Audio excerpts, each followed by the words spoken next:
ఇక్కడ చాలామంది ఇక్కడ భూమి ఇక్కడ ఖచ్చితంగా మేము నివాసం ఉన్నాము. మాకు సంబంధించినటువంటి విషయంలో మేము పోమని అమ్మ ఇక్కడ ఎన్ని సంవత్సరాల నుంచి ఉంటా ఉన్నారు? మీ ఇల్లులు తీసేస్తామంటే ఏంటి మీ రియాక్షన్? ఎలా తీసేస్తారండి? మేము కబ్జా చేసిన ఇల్లులు అయితే కాదు కదండి. ఇక్కడ మేము కష్టపడి పైసా కూడబెట్టి కొనుక్కున్న ఇల్లులు ఇవి ఎవరైనా ఎందుకు తీస్తారండి? మా పర్మిషన్ లేకుండా మాకు ఇండివిజువల్గా ఎటువంటి నోటీసులు ఇవ్వకుండా అసలు మాకు ఏ రకంగా తెలియదు. పేపర్ చూసి మేము తెలుసుకున్నామండి అంతే. అలా ఏ ప్రభుత్వమైనా చేస్తుందా? అసలు రూల్ ఉందా అట్లా చేయడానికి? ఇప్పుడు మా ఇంటికి వచ్చి మీ ఇల్లు మాకు ఇచ్చేసేయండి అంటే ఎట్లా ఉంటుంది? ఇప్పుడు సీఎం గారి ఇంటికి వెళ్తే మాకు రానిస్తారా? ఇది ఏ రకంగా కరెక్ట్ అండి? ఇది మాతో చర్చలు జరిపించాలి, మాతో మాట్లాడాలి. మీకు ఇది సమ్మతమేనా? సో అండ్ సో ఇలాగ ఉంటుంది, మేము తీసుకోబోతున్నాము, మీకు ఈ పరిహారం ఇస్తాము అనేటువంటి మీటింగు ఏ అధికారులు కానీ ప్రజాప్రతినిధులు కానీ రాలేదు మా దగ్గరికి, మాతో మాట్లాడలేదు. అది పరిహారం ఇచ్చే ఖాళీ చేయమంటే చేయడానికి సిద్ధంగా ఉన్నారా?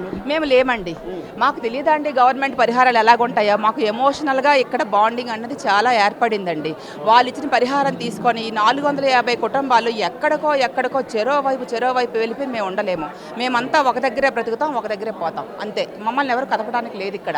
వాళ్ళ పరిహారాల సంగతి మాకు తెలియనిదేముందండి? ఇప్పుడు చూస్తున్నాం కదా అమరావతిలో ఎట్లా ఉందో. పచ్చని పొలాలు పండించే రైతులు భూములు స్వచ్ఛందంగా వచ్చి ఇచ్చారు రాష్ట్రం ఏర్పడుతుందని. ఇప్పటికి 12 ఏళ్ళైంది. అక్కడ ఏం జరిగిందండి? ఎంతమందికి న్యాయం జరిగింది? పంట పండించే రైతు ఈరోజు ఏడుస్తున్నాడండి పని లేక. అదే పరిస్థితి మాది అవుతుంది ఎక్కడైనా సరే అంతే. రాజకీయ నాయకులకి ఎట్టి పరిస్థితి నమ్మేది లేదు. ఇది గవర్నమెంట్ ప్రాజెక్ట్ కూడా కాదు. ఇది మేము ఇచ్చేయడానికి స్వచ్ఛందంగా ఇవ్వడానికి హాస్పిటల్ కాదు, రైల్వే స్టేషన్ కాదు, ఏమి కట్టడానికి కాదు. ప్యూర్గా అతను కమర్షియల్ కాంప్లెక్స్ అంటే ఆయన ప్రైవేట్ పరంగా ఆయన ఇంట్రెస్ట్గా ఆయన చేయించుకుంటుంది. దానికి మేము అందరం వ్యతిరేకం. మూసి ప్రక్షాళన అయితే చెయ్యండి, అది చేయాలని మేము కోరుకుంటున్నాం. అందరికీ మంచి జరుగుతుంది అంతే. దాని పేరు పెట్టుకొని మహాత్మా గాంధీ పేరుని చెడగొట్టొద్దు ఇక్కడ. అదే మా విన్నపం మీ ద్వారా ముఖ్యమంత్రి గారికి మేము చెప్తున్నదండి అంతే. ఇది పరిస్థితి మనం చూస్తా ఉన్నాం. అసలైన తొలి వెలుగు. ఫాలో వాట్సాప్ @తొలి వెలుగు అఫీషియల్.